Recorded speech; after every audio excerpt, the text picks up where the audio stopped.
नमस्कार दोस्तों, Mewar mission point की यूट्यूब क्लास पर एक बार फिर से आपका स्वागत है। दोस्तों, अपन ने पिछली क्लास में जब महाराणा कुंभा भाग 1 के बारे में पढ़ा था, तब अपन ने महाराणा कुंभा के बारे में उनके सैन्य अभियानों की बात की थी। दोस्तों, अपन ने प्रथम सैन्य अभियान की बात की थी, वह था सैन्य अभियान था आबू विजय। दोस्तों, आबू पर महाराणा कुंभा क्यों आक्रमण करते हैं तथा किस प्रकार से उनकी पहली जीत होती है देखिएगा। दोस्तों, बात करें अपन तो महाराणा कुंभा की जो पहली विजय थी वह थी आबू विजय, यानी कि सिरोही की पहली विजय थी उनकी आबू विजय। दोस्तों, तो सिरोही का जो शासक होता है, सिरोही का आबू का जो शासक होता है, आबू के शासक का नाम होता है शेषमल। दोस्तों, ये शेषमल होता है जो मेवाड़ी कुछ गांव होते हैं, मेवाड़ी गांवों पर अधिकार कर लेता है तथा इसके साथ में जो बाहर से कोई सेना आती थी, यानी जो बाहर से कोई आक्रमणकारी आते थे, उनकी अधीनता वो स्वीकार कर लेता था तथा उनको आगे भेज देता था, यानी मेवाड़ की सीमा की तरफ भेजता देता, जिसका सामना करना पड़ता था मेवाड़ की सेना को। दोस्तों, जो ये आबू था, यानी आबू का जो शासक शेषमल था, यह एक कमजोर दीवार की भांति कार्य करता था। अगर बात करें अपन तो जब महाराणा कुंभा ने नाहर सिंह डोडिया के नेतृत्व में शेषमल पर आक्रमण किया तथा शेषमल को पराजित करके आगे पर अधिकार किया, यह थी आबू पर पहली विजय महाराणा कुंभा की। दूसरी बात करें अपन, दूसरी बार तो महाराणा कुंभा की दूसरी विजय थी नागौर विजय। फिर उसके बाद में नागौर विजय के बाद में उसने नागौर के शासक ने शमशखा को हराया और शमशखा के बाद में उसने गुजरात, यानी महाराणा कुंभा गुजरात पर भी मतलब वो विजय प्राप्त की। गुजरात का जो शासक था उसका नाम था कुतुब शाह पर भी उसने आक्रमण किया तथा कुतुब शाह को भी हराया। कुतुब शाह को हराने के बाद उसने महाराणा कुंभा ने मांडू पर, यानी मांडू जो कि एमपी में आता है, मांडू को या मालवा को कोई बात नहीं, दोनों एक ही क्षेत्र का नाम है, वहां के शासक महमूद खिलजी यानी एम के प्रथम को हराया था, यानी उसको हराया और उसको 6 माह बंदी बनाया, मेवाड़ में बंदी बनाकर रखा तथा फिर 6 माह बाद में छोड़ा। और इसी विजय के उपलक्ष्य में महाराणा कुंभा ने बनवाया था विजय स्तंभ। दोस्तों, जो शेषमल को हराया तो वहां पर उन्होंने महाराणा कुंभा ने 2 दुर्गों का निर्माण करवाया था। दुर्गों का नाम था अचलगढ़ व बसंतगढ़। दोस्तों, आज देखेंगे अपन महाराणा कुंभा की स्थापत्य कला के बारे में कि उन्होंने विजय के उपलक्ष्य यानी किन किन विजयों के उपलक्ष्य में किन किन चीजों का निर्माण करवाया। देखिएगा दोस्तों, अगर बात करें अपन तो जो महाराणा कुंभा थे उनके अगर किलों की बात करें तो दोस्तों ग्रंथ है, आपने सुना होगा, ग्रंथ का नाम है वीर विनोद। दोस्तों, देखिएगा वीर विनोद एक नाम का एक ग्रंथ। दोस्तों, अगर नाम ग्रंथ का अगर लेखक की बात करें तो इसके लेखक का नाम है कवि श्यामल दास। दोस्तों, कवि श्यामल दास यानी वीर विनोद ग्रंथ के अनुसार कवि श्यामल दास मानते हैं कि महाराणा कुंभा ने मेवाड़ में 84 दुर्गों में से 32 दुर्गों का निर्माण करवाया। देखिएगा कि महाराणा कुंभा ने मेवाड़ में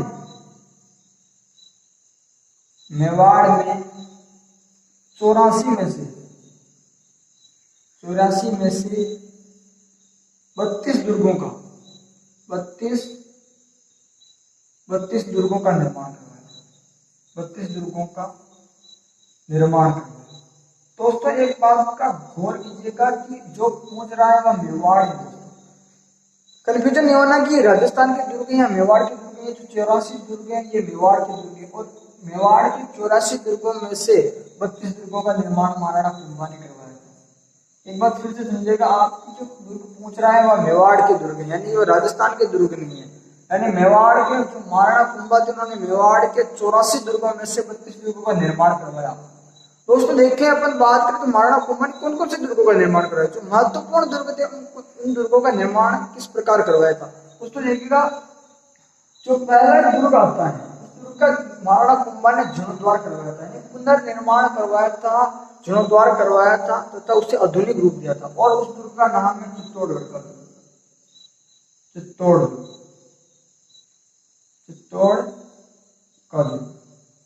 दोस्तों, देखिएगा इसके बारे में, चित्तौड़ के दुर्ग की बात करें तो चित्रांगद मौर्य और कवि श्यामल दास के द्वारा चित्रांग मौर्य यानी 2 अलग अलग शासक ही है। तो जो अलग अलग लेखक है उनके हिसाब से चित्रांगद मौर्य ने करवाया था चित्तौड़ के दुर्ग का निर्माण। चित्तौड़ के दुर्ग का निर्माण करवाया था चित्रांगद मौर्य ने तथा मौर्य वंश का शासक था। दोस्तों बात करें तो इसका दुर्ग का निर्माण किसने कराया था? चित्रांगद मौर्य ने। अगर बात पुनः निर्माण या जीर्णोद्धार की बात करें तो जीर्णोद्धार करवाया था महाराणा कुंभा ने। महाराणा कुंभा ने। यानी इसकी बात करें तो चित्तौड़ को आधुनिक रूप दिया। आधुनिक रूप की बात करें यानी जो वर्तमान स्वरूप है आधुनिक रूप, वह महाराणा कुंभा ने दिया। और आधुनिक रूप का अर्थ होता है दोस्तों जो अधिकतर महल है, जैसे कि कुंभा महल, कुंड है यानी भीमरथ कुंड या भीमरथ कुआ, और पद्मिनी महल, जितने भी महल है यानी मतलब जो महल है वो बाद के नहीं है, वो यानी मतलब मेवाड़ के शासकों के प्रेजेंट टाइप के उस समय के। यानी महाराणा कुंभा ने मीरा मंदिर का निर्माण करवाया, कालिका मंदिर का निर्माण कराया, श्रृंगार चौरी का निर्माण कराया, तथा महाराणा कुंभा ने करवाया था बहुत से दुर्गों का निर्माण करवाया था। देखिएगा दोस्तों जो चित्तौड़गढ़ के दुर्ग का निर्माण महाराणा कुंभा ने करवाया था। यानी अगर बात करें तो जीर्णोद्धार या फिर पुनर्निर्माण करवाया था महाराणा कुंभा ने। आधुनिक रूप भी दिया था महाराणा कुंभा ने। अगर बात करें अपन आधुनिक रूप दिया था महाराणा कुंभा ने, तथा अगर देखें तो जो चित्तौड़गढ़ में जब अपन प्रवेश करते हैं तो सर्पिलाकार मार्ग है और रास्ते में 8 पुल भी है। सर्पिलाकार मार्ग दोस्तों, ये सर्पिलाकार मार्ग है, उस मार्ग का निर्माण भी महाराणा कुंभा ने करवाया था। तो सर जब अपन चित्तौड़गढ़ दुर्ग पर चढ़ते हैं तो एक सर्पिलाकार मार्ग आता है और वह मार्ग में लक्ष्मण पोल, राम पोल, हनुमान पोल, पांडव पोल, मतलब भैरव पोल, यानी बहुत से पोल आते हैं, 7-8 पोल है वहां पे। तो जो हम चढ़ते हैं तो सर्पिलाकार जो मार्ग आता है उस मार्ग का निर्माण करवाया था महाराणा कुंभा ने। आगे का दोस्तों को देखिएगा चित्तौड़गढ़ दुर्ग। दोस्तों अगर चित्तौड़गढ़ दुर्ग की बात करें तो पहले अपन दुर्ग देख लेते हैं और दुर्ग के बाद में जो चित्तौड़गढ़ के अंदर क्या क्या है उनके बारे में अपन स्टडी करेंगे। तो दोस्तों देखिएगा चित्तौड़गढ़ दुर्ग के बाद में महाराणा कुंभा ने किन किन दुर्गों का निर्माण कराया। अगर मैंने आपको बताया कि चित्तौड़गढ़ दुर्ग का पुनर्निर्माण या इसे आधुनिक रूप किसने दिया तो महाराणा कुंभा ने आधुनिक रूप दिया। और कवि श्यामल दास के अनुसार मेवाड़ में 84 दुर्ग है। 84 दुर्गों में से 32 दुर्गों का निर्माण करवाया महाराणा कुंभा ने। 32 दुर्गों का निर्माण करवाया। यानी महाराणा कुंभा की बात करें तो इन्हें पहाड़ी दुर्गों का स्वामी भी कहा जाता है। क्यों कहा जाता है कि दोस्तों जो अधिकतर दुर्ग है चित्तौड़गढ़ दुर्ग, कुंभलगढ़ दुर्ग, मांडलगढ़ दुर्ग, बेराट, भोमट, मचान, जितने भी दुर्ग है दोस्तों ये पहाड़ी पर स्थित है। और जो पहाड़ी पर होने के कारण पहाड़ी पर दुर्ग बसाए किसने? महाराणा कुंभा ने। तो महाराणा कुंभा को कहा जाता है पहाड़ी दुर्ग का स्वामी, क्योंकि उसने जितने भी दुर्ग बसाए वह पहाड़ी पर हैं और पहाड़ी पर होने के कारण उन्हें अभेय या अजय दुर्ग भी कहा जाता है। दोस्तों देखिएगा इसके बारे में अपन ने पढ़ा कि जो चित्तौड़गढ़ दुर्ग है, चित्तौड़गढ़ दुर्ग का पुनर्निर्माण करवाया था और इसके बाद में कुंभलगढ़ दुर्ग का निर्माण, यानी कि अगर बात करें अपन कुंभलगढ़ दुर्ग का निर्माण किसने करवाया था तो महाराणा कुंभा ने कुंभलगढ़ दुर्ग का निर्माण करवाया था। देखिए पूरी जानकारी के साथ देखिए अपन कुंभलगढ़ के बारे में। तो दोस्तों देखिएगा क्या है कुंभलगढ़ दुर्ग तथा कुंभलगढ़ क्यों प्रसिद्ध है। दोस्तों अगर भारत की दीवार की बात करें तो विश्व की सबसे बड़ी दीवार कौन सी है? China, great wall of China. लेकिन अगर भारत की सबसे बड़ी दीवार पूछे आपसे तो 36 किलोमीटर दुर्ग, 36 किलोमीटर मतलब कुंभलगढ़ दुर्ग की दीवार है। दोस्तों देखिएगा कुंभलगढ़ दुर्ग।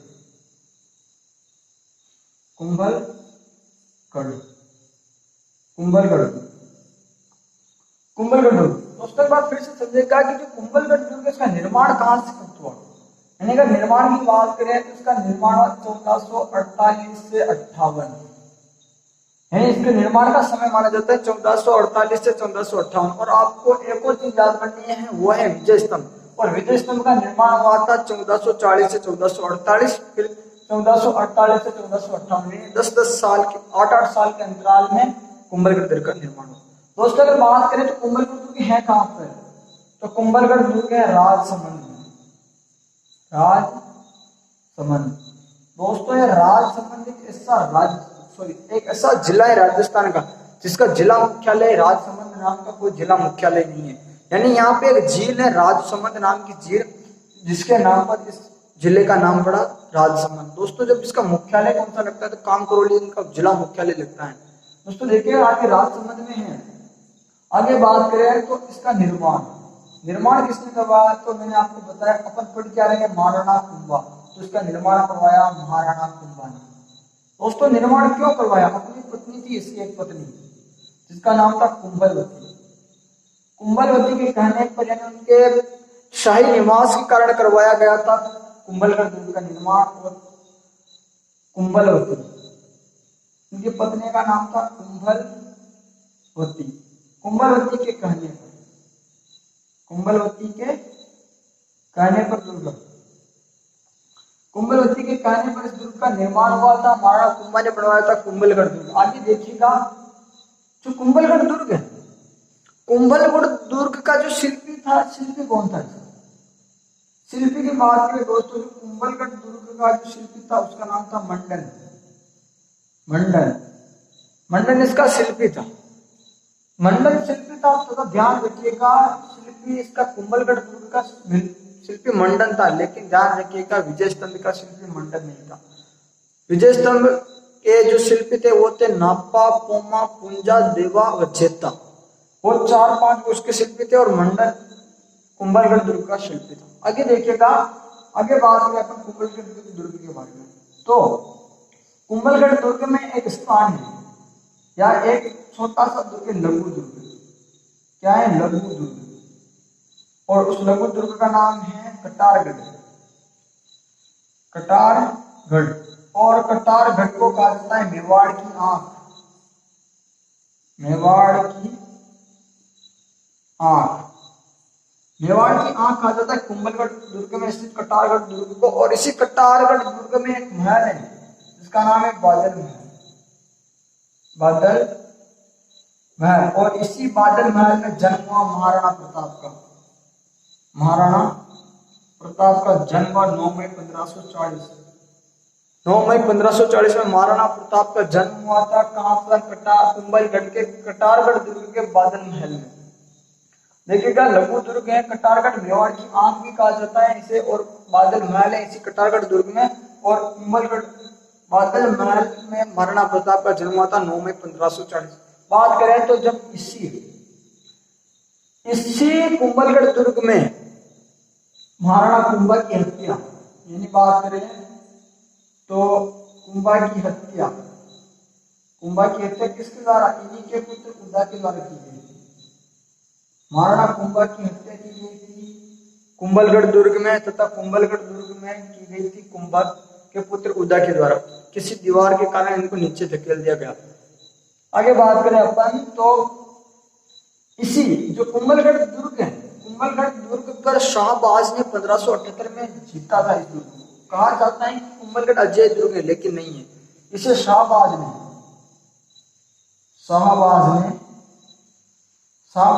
जीता इसे। कब? तो 1578 में। और कब जीता दोस्तों? तो 1578 में जीता महाराणा प्रताप के, और जब अकबर का युद्ध हो रहा था तब। आगे देखिएगा दोस्तों, ये थी कुंभलगढ़ के बारे में। और कुंभलगढ़ के बारे में और जानकारी लें तो इसकी दीवार, इसकी जो दीवार है, दीवार की लंबाई कितनी है? तो 36 किलोमीटर दोस्तों इसकी लंबाई है। यानी दो जो घुड़सवार होते हैं वो आपस में आमने सामने से निकल सकते हैं। 2 बसें इतनी चौड़ी है, लंबी तो 36 किलोमीटर है तथा चौड़ी इतनी है कि लगभग 2 घुड़सवार आराम से निकल सकते हैं आमने सामने। दोस्तों कुंभलगढ़ 1448 से 58 तक इसका निर्माण कार्य स्टार्ट हुआ, उत्तर पूर्ण हुआ। कहाँ पे है? तो राजसमंद में निर्माण करवाया था महाराणा कुंभा ने अपनी पत्नी कुंभलवती के कहने पर। शिल्पी इसका मंडन था। लघु दुर्ग है इसमें कटारगढ़, और कटारगढ़ को मेवाड़ की आंख भी कहा जाता है। आगे बात करें तो बादल महल, बादल महल में महाराणा प्रताप का जन्म हुआ 9 मई 1540 को। और इसी कुंभलगढ़ दुर्ग में कुंभा की हत्या की गई थी। किसके द्वारा? उदा के द्वारा। बात करें तो इसी कुंभलगढ़ को शाहबाज ने 2 बार जीता था 1578 में, जब महाराणा प्रताप के और मुगलों के बीच में, यानी अकबर के बीच में युद्ध हो रहा था, तब जीता था। कब? 1578 में शाहबाज ने जीता था। आगे देखिएगा दोस्तों की जो इसकी दीवार है 36 किलोमीटर इसकी दीवार है। और दोस्तों बात करें तो इसी कुंभलगढ़ में एक मामादेव कुंड भी है। मामादेव कुंड, मामादेव कुंड भी है दोस्तों। कहाँ पे? कुंभलगढ़ दुर्ग में एक मामादेव कुंड भी है। आगे बात करें दोस्तों पर इनके बारे में, जो दुर्ग आते हैं कौन कौन से दुर्ग हैं उनकी बात करें दोस्तों। अगर आप साथ में नोट्स बना रहे हो तो बहुत भी अच्छी बात है। आगे देखिएगा आप इनके बारे में बाद में जो कौन कौन से दुर्ग आते हैं जो मेन दुर्ग थे वो दो ही दुर्ग आते हैं, वो चित्तौड़गढ़ जिसका पुनर्निर्माण करवाया था किसने, महाराणा कुंभा ने, और एक कुंभलगढ़ आता है। क्योंकि कुंभलगढ़ दोस्तों राजधानी भी रहा, जब महाराणा प्रताप के बाद में जब चावल राजधानी बनाई थी अमर सिंह ने, और महाराणा प्रताप की राजधानी बनाई थी चित्तौड़ को। चित्तौड़ के बाद में महाराणा कुंभा ने असावरपुर बनाया था, और जो उनके पिता थे उदय सिंह, महाराणा प्रताप के जो पिता थे उदय सिंह, उन्होंने बनाई थी राजधानी कुंभलगढ़ को। दोस्तों आगे देखिएगा इनके बाद में कौन कौन से दुर्ग हैं। अपन ने चित्तौड़गढ़ दुर्ग के बारे में पढ़ लिया, कुंभलगढ़ दुर्ग के बारे में पढ़ लिया, और इसके बाद में जो दुर्ग आता है उसका नाम है अचलगढ़। अचलगढ़ अचलगढ़ के बाद में आता है बसंतगढ़। बसंतगढ़ बसंतगढ़ के बाद आता है भोमट। भोमट मचान। मचान के बाद में आता है किलोन। किलोन किलोन के बाद में आता है मांडलगढ़। मांडलगढ़ यानी अचलगढ़, बसंतगढ़, भोमट, मचान, किलोन व मांडलगढ़ दुर्ग के बाद में ये यानी अपन ने कुंभलगढ़ के बारे में पढ़ लिया, चित्तौड़ दुर्ग के बारे में पढ़ लिया। तो दोस्तों जो मुख्य थे वह ये थे। दोस्तों देखिएगा कि अचलगढ़ कहाँ पे है। दोस्तों अचलगढ़ सिरोही में है। सिरोही यानी अचलगढ़ दुर्ग का निर्माण किसने कराया था, तो अचलगढ़ का दुर्ग, अचलगढ़ व बसंतगढ़ दोनों सिरोही में है, तथा इनका निर्माण शेषमल को हराने के बाद अब्बू में करवाया गया था। और भोमट कहाँ पे दोस्तों, भोमट उदयपुर में है। भोमट उदयपुर में है। मचान और किलोन की बात करें तो दोस्तों इनके बारे में दुर्ग का निर्माण जरूर करवाया था, लेकिन इनके बारे में कोई जानकारी नहीं मिलती। और मांडलगढ़ दुर्ग का निर्माण करवाया था इसने महाराणा कुंभा ने, और ये भीलवाड़ा में।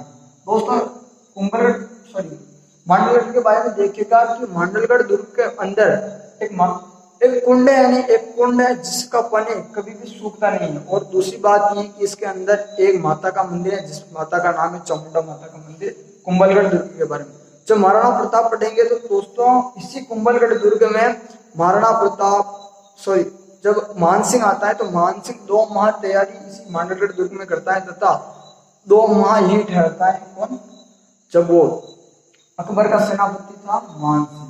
दोस्तों आगे देखिएगा ये थे दुर्ग। जो प्रमुख दुर्ग कौन कौन से थे, मैंने आपको बताया कि श्यामल दास के अनुसार 84 दुर्गों में से 32 दुर्गों का निर्माण महाराणा कुंभा ने करवाया था। और ये प्रमुख कौन कौन से दुर्ग थे दोस्तों, चित्तौड़गढ़ का पुनर्निर्माण करवाया था, कुंभलगढ़, अचलगढ़, बसंतगढ़, भोमट, मचान, किलोन व मांडलगढ़। ये दोस्तों ये थे दुर्ग। दोस्तों अगर बात करें अपन तो एक युद्ध हुआ था सन 1437 में सारंगपुर का। जब सारंगपुर के युद्ध में महाराणा कुंभा ने महमूद खिलजी प्रथम को हराया था, तथा जब बात करें तो 6 माह तक उनको कैद रखा था। कैद रखने के बाद छोड़ दिया था। जब छोड़ दिया था तो वापस गुजरात के शासक कुतुब शाह व मांडू के सुल्तान महमूद खिलजी ने एक संधि की थी, और उस संधि का नाम था दोस्तों अपन ने पिछले भाग में पढ़ा था, उस संधि का नाम था चंपानेर की संधि, जो कि 1457 में होती है। और संधि किसी कारणवश टूट जाती है तथा वापस इन दोनों शासकों पर महाराणा कुंभा अधिकार कर लेते हैं। सन 1437 में सारंगपुर का युद्ध होता है। तो सारंगपुर के युद्ध में जब महाराणा कुंभा जीत जाते हैं तो उस जीत के उपलक्ष्य में उन्होंने चित्तौड़गढ़ दुर्ग में एक विजय स्तंभ का निर्माण करवाया था। दोस्तों देखिएगा विजय स्तंभ के बारे में, जब महाराणा कुंभा जीत जाते हैं तो तब चित्तौड़ के दुर्ग में एक स्तंभ का निर्माण करवाते हैं जिसका नाम है विजय स्तंभ। विजय स्तंभ। दोस्तों विजय स्तंभ का काम कहां से स्टार्ट होता है, दोस्तों इसका काम होता है स्टार्ट 1440 से 1448। दोस्तों विजय स्तंभ आप देखिएगा, विजय स्तंभ इस प्रकार से विजय स्तंभ में चित्तौड़गढ़ बात करें, यानी 9 मंजिला नहीं, 9 मंजिला। तो दोस्तों 9 मंजिला है तथा किसी कारणवश 9वीं मंजिल का बिजली गिरने के कारण क्षतिग्रस्त हो जाती है, पढ़ेंगे अपन। दोस्तों अगर इन्हीं विजय स्तंभ की बात करें तो विजय स्तंभ की चौड़ाई कितनी है, चौड़ाई की बात करें तो चौड़ाई है 24 फीट, 24 फीट इसकी चौड़ाई है। तथा ऊंचाई की बात करें तो ऊंचाई कितनी है इसकी, तो दोस्तों 120 फीट इसकी ऊंचाई है। और बहुत सी किताबों में आपको 122 फीट भी मिलेगा, लेकिन 122 फीट नहीं है, 120 फीट है, क्योंकि जब इस यानी आगे बढ़ेंगे अपन 120 फीट है और बहुत सी किताबों में आपको 122 फीट भी मिलेगा। दोस्तों अगर उपनामों की बात करें, इसी उपनाम की बात करें किसकी, अगर उपनामों की बात करें अपन विजय स्तंभ की, तो क्या क्या उपनाम है इसके दोस्तों देखिएगा। उपनाम है भारतीय मूर्तिकला का विश्वकोश, भारतीय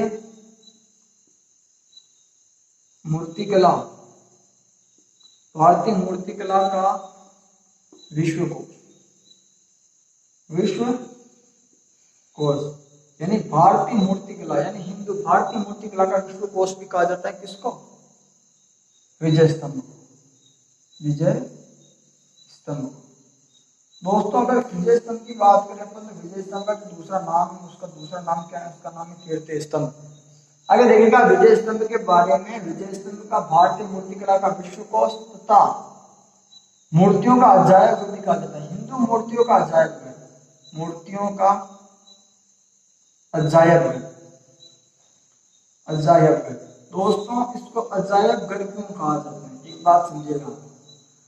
मूर्तियों का अजायब घर विजय स्तंभ को इसलिए कहा जाता है क्योंकि कुछ इस प्रकार से विजय स्तंभ के बारे में बात पीछे का अगर आप देखोगे, चारों तरफ देखोगे तो कुछ इस प्रकार से आपको नजर आएगा। दोस्तों ये लगी हुई है मूर्तियां, इस प्रकार से कुछ मूर्तियां लगी हुई है, इसलिए जो जितनी भी मूर्तियां हैं वे हिंदू मूर्तियां हैं और सर्वाधिक मूर्तियां भगवान विष्णु की हैं, तथा इस कारण मूर्ति कला का विश्वकोश भी कहा जाता है। और विष्णु की सर्वाधिक मूर्तियां होने के कारण इसे विष्णु ध्वज भी कहा जाता है, विष्णु ध्वज। और विष्णु ध्वज के साथ साथ इसे गरुड़ ध्वज भी कहा जाता है, गरुड़ ध्वज, गरुड़ ध्वज। ये थे दोस्तों विजय स्तंभ के उपनाम। अगर बात करें अपन तो इसकी जो तीसरी मंजिल है, यहाँ पर अरबी भाषा में, अरबी भाषा में 9 बार अल्लाह लिखा है, अरबी भाषा में 9 बार अल्लाह लिखा है। क्या लिखा है, 9 बार अल्लाह लिखा है। यानी बहुत से किताबों में आपको नवी मंजिल पर भी मिलेगा कि 9 बार अल्लाह लिखा है, किस मंजिल पर, नवी मंजिल में, लेकिन नहीं, तीसरी मंजिल पर 9 बार अल्लाह लिखा है अरबी भाषा में। दोस्तों अगर बात करें अपन तो यहाँ पर कुछ इस प्रकार से देखो, यहाँ पर कुछ इस प्रकार से यहाँ पर एक प्रशस्ति लिखी हुई है विजय स्तंभ के अंदर। और उस प्रशस्ति का क्या नाम है दोस्तों देखिएगा, इस प्रशस्ति का नाम है कीर्ति स्तंभ प्रशस्ति, कीर्ति स्तंभ, कीर्ति स्तंभ प्रशस्ति, कीर्ति स्तंभ प्रशस्ति। और दोस्तों इस प्रशस्ति की बात करें तो इस प्रशस्ति के लेखक कौन है, लेखक, तो लेखक का नाम है दोस्तों अत्रि भट्ट। वह पूर्ण किसने कही, तो इसके पुत्र थे महेश भट्ट। यानी दोस्तों जब कीर्ति स्तंभ की रचना कर रहे होते हैं अत्रि भट्ट, तो किसी कारण से इनकी मृत्यु हो जाती है। और जो मृत्यु के बाद जो इस प्रशस्ति को जो पूरा करते हैं, जो उनके पुत्र थे वह थे महेश भट्ट, और ये महेश भट्ट इस प्रशस्ति को पूरा करते हैं। दोस्तों अगर आगे बात करें वापस अपन एक बार फिर से देख लीजिए आप कि तीसरी मंजिल पर 9 बार अरबी भाषा में अल्लाह लिखा है। विजय स्तंभ की जो तीसरी मंजिल है उस पर 9 बार अरबी भाषा में अल्लाह लिखा है। दोस्तों ये प्रशस्ति है, उस प्रशस्ति का नाम है कीर्ति स्तंभ प्रशस्ति। और लेखक कौन है, तो अत्रि भट्ट व महेश भट्ट इसके लेखक हैं। और इसके उपनामों की बात करें तो भारतीय मूर्तिकला का विश्वकोश, मूर्तियों का अजायब घर, विष्णु ध्वज, गरुड़ ध्वज भी कहा जाता है किसको, विजय स्तंभ को। आगे देखिएगा आप विजय स्तंभ के बारे में। अगर विजय स्तंभ की बात करें तो इसकी लागत क्या है विजय स्तंभ की, यानी इसकी जो खर्चा था, इस विजय स्तंभ का खर्चा कितना था, तो फिर से देखिएगा एक बार, इनका जो खर्चा था वह था 89 लाख रुपए, यानी 89 लाख रुपए था। यानी अगर लागत की बात करें तो 89 लाख रुपए इसका खर्चा था। यानी जो इसका निर्माण हुआ, उस निर्माण में जो लागत हुई वह थी 89 लाख रुपए। अगर देखिएगा दोस्तों तो विजय स्तंभ की बात करें तो जो विजय स्तंभ है वहां का क्या क्या है, यानी वह राजस्थान माध्यमिक शिक्षा बोर्ड, यानी राजस्थान माध्यमिक शिक्षा बोर्ड, राजस्थान माध्यमिक शिक्षा बोर्ड अजमेर, राजस्थान माध्यमिक शिक्षा बोर्ड अजमेर व राजस्थान पुलिस, राजस्थान पुलिस। दोस्तों इन दोनों का प्रतीक चिन्ह है विजय स्तंभ, प्रतीक चिन्ह। एक बार फिर से देखिएगा, लागत 89 लाख रुपए इसकी लागत थी। राजस्थान माध्यमिक शिक्षा बोर्ड अजमेर व राजस्थान पुलिस का यह प्रतीक चिन्ह है। दोस्तों कभी भी अगर आप माध्यमिक शिक्षा बोर्ड की जो किताबें देखोगे, वहां किताबों में गोल चक्र के अंदर आपको विजय स्तंभ की आकृति मिलेगी, तथा राजस्थान पुलिस में अगर कोई चयनित अधिकारी होता है तो उसके जो बाजू होते हैं, बाजू पर आपको रेड लोगो होता है, उस लोगो के अंदर आपको विजय स्तंभ की प्रतिमा देखिए किस प्रकार से देखिए। इसके बारे में बात करें अपन आगे देखेगा दोस्तों, जो इसकी 90 मंजिल है, 90 मंजिल किसी कारण क्षतिग्रस्त हो गई थी, यानी किसी कारण बिजली गिर गई थी। यानी अगर बात करें तो बिजली इस पर 90 मंजिल पर बिजली गिर गई, इस कारण इसका जो पुनर्निर्माण करवाया, बिजली गिरने के कारण जो पुनर्निर्माण करवाया था महाराणा स्वरूप सिंह ने। और पुनर्निर्माण किसने करवाया तो महाराणा स्वरूप सिंह ने करवाया था। और कब करवाया था दोस्तों, तो ये करवाया था सन 1857 में। सन 1857 में विजय स्तंभ की जब 90 मंजिल पर बिजली गिर गई थी, तो उस बिजली गिर गई थी तथा उस 90 मंजिल का जो पुनर्निर्माण करवाया था महाराणा स्वरूप सिंह ने सन 1857 में। और ध्यान रखिएगा कि सन 1857 में जो मेवाड़ के जो शासक कौन थे, वह स्वरूप सिंह थे, तथा जब राजस्थान का एकीकरण होता है सन 1956 में, तो दोस्तों जो शासक आते थे वो शासक दूसरे होते थे। लेकिन जब 1857 की क्रांति होती है तब अंग्रेजों का साथ देते हैं महाराणा स्वरूप सिंह, तथा स्वरूप सिंह साथ देकर अंग्रेजों को छुड़वाते हैं। कहां से, जब बंदी बना लिया जाते हैं, जब विद्रोही सेना थी उनके द्वारा जब अंग्रेजों को बंदी बना लिया जाता था, तब स्वरूप सिंह अंग्रेजों का साथ देते हैं। आगे दोस्तों ये थी विजय स्तंभ के बारे में, एक बार फिर से देख लीजिएगा। लागत क्या थी, 89 लाख रुपए इसकी लागत थी बनाने में। इसकी जो राजस्थान माध्यमिक शिक्षा बोर्ड अजमेर व राजस्थान पुलिस का यह प्रतीक चिन्ह है। बिजली गिर गई थी, पुनर्निर्माण करवाया था महाराजा स्वरूप सिंह ने, और सन 1857 में दोस्तों आगे देखिएगा। अगर आपसे कोई पूछ ले इनके बारे में, इनके जो शिल्पी थे, इनके वास्तुकार्य शिल्पी, तो इनके शिल्पी कौन थे, यानी विजय स्तंभ के शिल्पी कौन थे, वह थे जेता की बात आता है, नापा, पोमा, पुंजा। एक बात बता दूं आपको, एक बात का ध्यान रखिएगा, ये पुंजा अलग है और जो महाराणा प्रताप के हल्दी घाटी के जो सेनापति थे वो पुंजा अलग है। ये पुंजा एक शिल्पी थे, वो पुंजा थे भील सेना के। नापा पुंजा देवा, नापा चेता, नापा पोमा, पुंजा व देवा थे विजय स्तंभ के जो शिल्पकार थे। दोस्तों फिर मैंने आपको पहले बताया 24 फीट है जिसकी चौड़ाई है, 120 फीट या 122 फीट या ऊंचा है। ये थी विजय स्तंभ के बारे में जानकारी। दोस्तों अगर बात करें तो एक कीर्ति स्तंभ भी है, लेकिन ध्यान रखिएगा दोस्तों जो उपनाम है वही इसका भी, इसे भी कीर्ति स्तंभ भी कहा जाता है। दोस्तों यही कीर्ति स्तंभ है और यही विजय स्तंभ है। और एक और चित्तौड़गढ़ दुर्ग में इसी प्रकार की एक मंजिल है, 7 मंजिला इमारत है, और उस इमारत का नाम है जैन कीर्ति स्तंभ। उसके आगे जैन लगेगा क्योंकि वह एक जैनों के जो जैनाचार्य थे उन्होंने बनवाई थी, तथा यह बनवाई थी महाराणा कुंभा ने। इस कारण इसे जैन कीर्ति स्तंभ, इसे कीर्ति स्तंभ कहा जाता है। और विजय स्तंभ इसलिए कहा जाता है क्योंकि मांडू के सुल्तान महमूद खिलजी को इसने हराया था, महाराणा कुंभा ने इसके उपलक्ष्य में बनवाया था। दोस्तों इसके बारे में बात करें अगर वास्तुकला की बात करें पर महाराणा कुंभा के बारे में, तो देखिएगा कि महाराणा कुंभा ने और किन का निर्माण करवाया था। आगे देखिएगा महाराणा कुंभा ने कुछ मंदिरों का निर्माण भी करवाया था, तथा जो मंदिर कौन कौन से दोस्तों, विजय स्तंभ के अलावा चित्तौड़गढ़ दुर्ग में कुछ मंदिर भी, तो मंदिर के बारे में आप देखिएगा कि मंदिरों का निर्माण करवाया था महाराणा कुंभा ने। अगर आप बात करें तो दोस्तों मैं बता दूं आपको किन किन का निर्माण महाराणा कुंभा की स्थापत्य कला में आता है। तो देखिएगा आप जो एक स्थान है इसका नाम है श्रृंगार चौरी। दोस्तों एक बात का ध्यान रखिएगा कि श्रृंगार चौरी है वह चित्तौड़ दुर्ग में, और श्रृंगार चौकी है वह मेहरानगढ़ दुर्ग में। तो ध्यान रखिएगा श्रृंगार चौरी में और श्रृंगार चौकी में अलग अलग अंतर है। श्रृंगार चौरी चित्तौड़गढ़ दुर्ग में महाराणा कुंभा ने इसका निर्माण करवाया था तथा अपनी पुत्री जो वागीश्वरी यानी रमाबाई का जब विवाह हुआ था तो विवाह के उपलक्ष्य में बनवाया था श्रृंगार चौरी का निर्माण। और देखिएगा एक और मंदिर है जिसका नाम था